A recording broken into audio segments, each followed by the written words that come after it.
ناظرین السلام علیکم۔ ناظرین آپ دیکھ رہے ہیں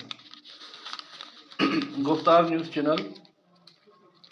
آج کی ایک بہترین خبر ہے۔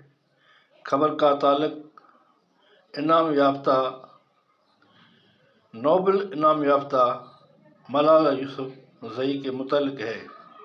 خبر یہ ہے کہ نوبل انعام یافتہ پاکستان کی بیٹی ملالہ یوسفزئی نے عوام کو ذہنی صحت پر دھیان دینے والے پیغام پر کہا ہے کہ طالبان کے حملے کے بعد مجھے ذہنی مسائل کا سامنا ہوا۔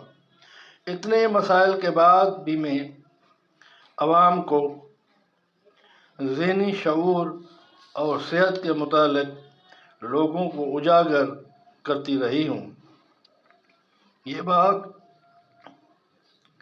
نوبل انعام یافتہ ملالہ یوسفزئی نے اپنے نئی کتاب فائنڈنگ مائی وے، کتاب کا نام ہے فائنڈنگ مائی وے، کے مشہوری کے دوران ایک انٹرویو میں کہی ہے۔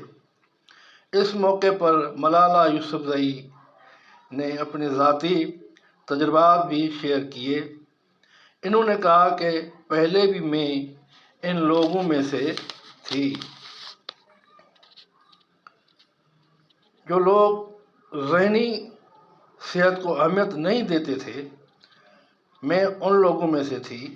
ملالہ یوسفزئی نے کہا کہ اس کتاب کے ذریعے سے میرا مقصد لوگوں میں ذہنی صحت متعلق شعور اجاگر کرنا ہے اور لوگوں میں ان بابت آگاہی کو آگے بڑھانا ہے تاکہ لوگ بیدار ہو جائیں اور اپنی ذہنی اوسر کی طرف دھیان دیں۔